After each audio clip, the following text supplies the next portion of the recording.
won't you blow, Daddy, won't you blow your horn?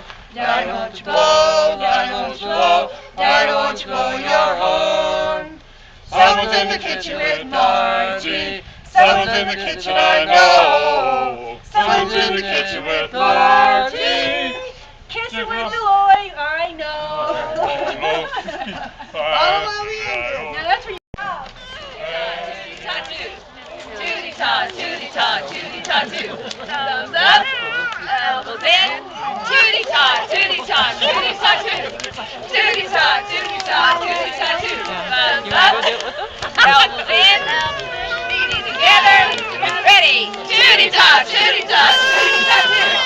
Tootie-tot, tootie-tot, tootie-tot, too. Thumbs up, elbows in, knees together, tootie-tot, body out, tootie-tot, get that part, tootie-tot, tootie-tot, tootie-tot, tootie-tot, thumbs up, elbows in, knees together, butt out, tongue out, tootie-tot, tootie-tot, tootie-tot, tootie-tot, tootie-tot, tootie-tot, thumbs up,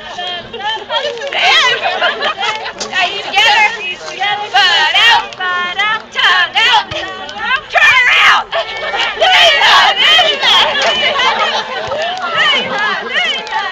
And I want to just tell you a little bit about how they met. Mom and Dad was going to dance, but not together. She went with the bishop's son, James Taylor. And when Grandpa moved in to look and see who was there, her mom was sitting there by the fire, and she says, "Who's that girl over there in the pink dress?" She says, "I don't know." And he says, "Well, that's the one I'm going to marry." She said, "Oh, you can't marry him. He's going with the bishop's son." Well, Dad, he took her home. And he said that he had drove past the house. He could see through the window him and Grandma and Grandpa in there. And he was afraid to go to the door to knock. But they finally got together, and then they got married. Well, when they decided to get married, they kind of talked about how many children they wanted to have. And Grandpa said, "I want 12.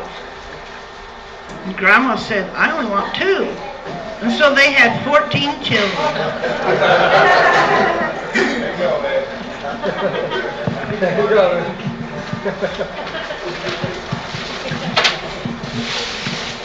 Well, I can remember we had the 14 children.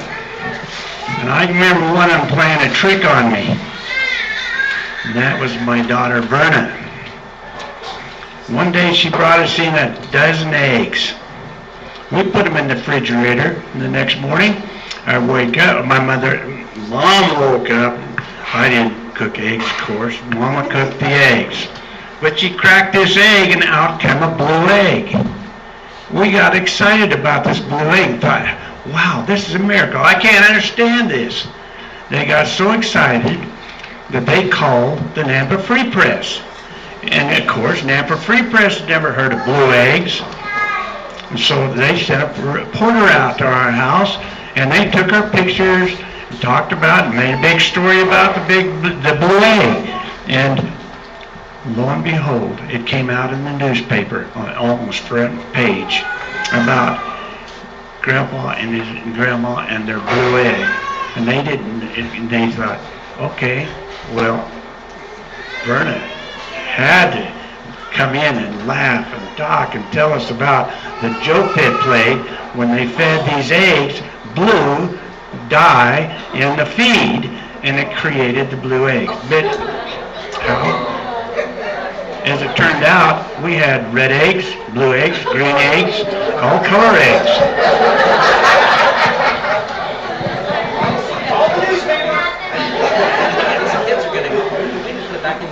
Well, as they were going along and having these 14 kids, and they'd moved from Utah to Idaho, to Utah, and back and forth.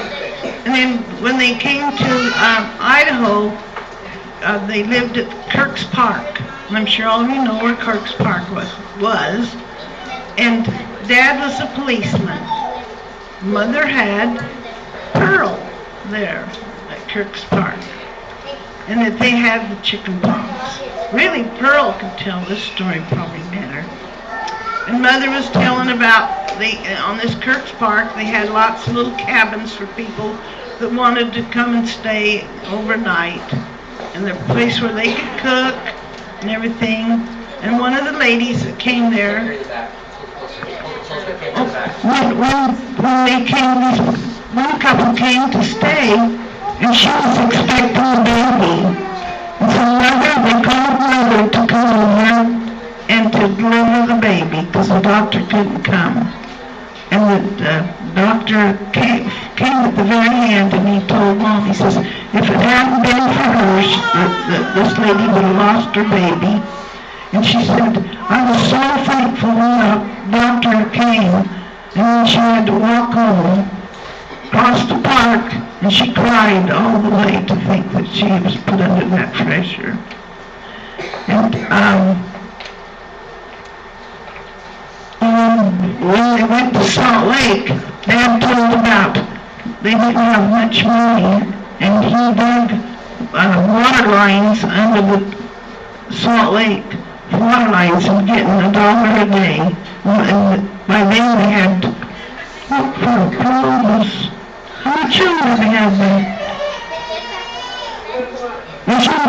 What child was you with? 13? No, 12. 7.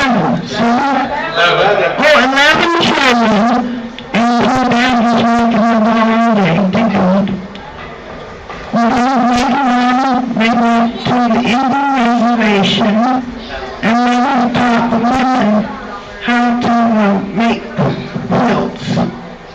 And she got everything in, all the things, and then she was called out of the room, and when she came back, there was one Indian under the blanket on the floor, Neil was up above, and they was pushing the needle back and forth to make this quilt. Okay, you can tell about when we went to do. I think I'll tell another one, Grandma. Okay, this is when we moved, well, incidentally, about the 14 kids.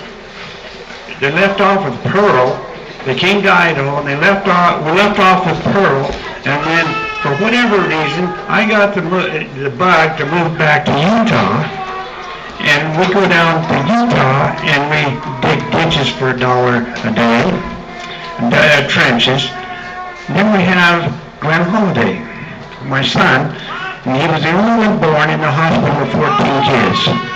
He was born in Utah, and then we come back to Idaho, poor as church mice, with lots and lots of kids. I went down to the auction thinking, maybe I'd buy a cow. Well, they started running cows through there. We had to have some milk for the family. They started running cows through the auction. And finally, there was a cow, and it was all too expensive for what I can afford.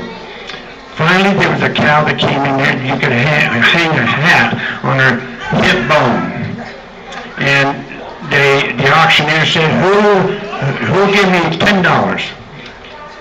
Nobody gave him $10. Who'll give me $5?